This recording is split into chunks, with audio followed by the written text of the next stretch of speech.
गाड्या फोडा असेल, महिलांवर होणारे अत्याचार असतील, त्यात सातत्याने केंद्र सरकारचा डेटा असा सांगतो की महाराष्ट्रात क्राईम वाढतोच आहे, पण त्याबरोबर पुणे शहरातही क्राईम वाढते।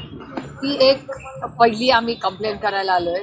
दुसरी अतिशय महत्वाची गोष्ट की एका आमदाराने आमदार निवासामध्ये मारापीट केली। म्हणजे तुम्ही विचार करा, आमदार निवास हे जिथे आमदार काही दिवसासाठी येतात तिथे राहण्याची व्यवस्था आहे। मी समजू शकते की जेवण खराब असेल, काही झालं असेल, तुम्ही कंप्लेन बुक मध्ये लिहा। प्रत्येक आमदार निवासामध्ये कंप्लेन बुक असतं।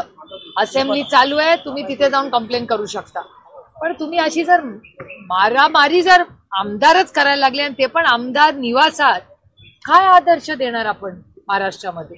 आणि प्रोएक्टिव्हली सरकार, माझी अपेक्षा होती सरकारने गुन्हा दाखल केला पाहिजे, पण सरकार काही गुन्हा दाखल करताना दिसत नाही।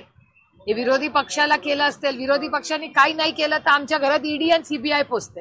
यांनी मारामाऱ्या केली तरी साधा एफआयआर पण होत नाही। त्यामुळे खूप दुर्दैव आहे।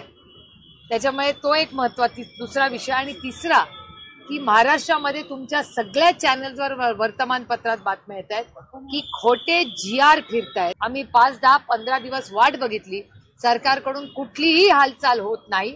म्हणून आम्ही स्वतः, हा काही पक्षाचा विषय नाही, पण भारताचे, महाराष्ट्राचे नागरिक म्हणून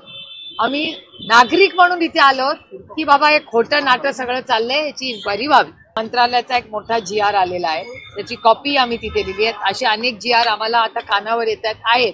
आमचा सरकार सार्वजनिक बांधकामचा एक आहे। त्याच्यामुळे या सगळ्या गोष्टींची पारदर्शक इन्क्वायरी माननीय मुख्यमंत्र्यांनी तातडीने लावावी ही विनंती करतोय। हो, अर्थातच फॉलोअप घ्यावाच लागणार ना। गुन्हाच रजिस्टर करण्याची मागणी प्रशांत दादांनी केलेली आहे। 3 महत्वाचे मुद्दे मी पुन्हा रिपीट करते। एक, पुण्यामध्ये वाढणारी गुन्हेगारी, महिलांवर होणारे अत्याचार, हा पहिला मुद्दा। दुसरा मुद्दा, महाराष्ट्रात असणारे खोटे जीआर आणि त्या खोट्या जीआरच्या नावावर पैसे काढले जातात महाराष्ट्र सरकार। कारण का आम्हाला वाटलं माननीय मुख्यमंत्री 11 वाजताच काहीतरी असेंब्लीमध्ये स्टेटमेंट करतील आणि असेंब्लीमध्ये ह्याच्याबद्दल सुमोटो स्वतः बोलतील अशी माझी अपेक्षा होती। कारण का मला नेहमी असा एक भाबडा विश्वास होता की माननीय देवेंद्रजी हे खूप सुसंस्कृत आणि संवेदनशील नेते आहेत आणि अशा बाबतीत त्यांनी स्वतः ओनरशिप घेऊन महाराष्ट्रातला न शोभणारी जी घटना झाली त्याच्याबद्दल भाष्य त्यांनी 11 वाजता आल्या फ्लोर ऑफ द हाऊस, मी तर म्हणते मीडिया नाही, त्यांनी असेंब्लीमध्ये बोलायला पाहिजे, विधान भवन मध्ये ऑफिशियल स्टेटमेंट करायला पाहिजे होतं की अशा गोष्टी कृपा करून करू नका आणि जर केल्या तर याच्यावर स्ट्रॉंग ऍक्शन होईल अशी माझी अपेक्षा होती।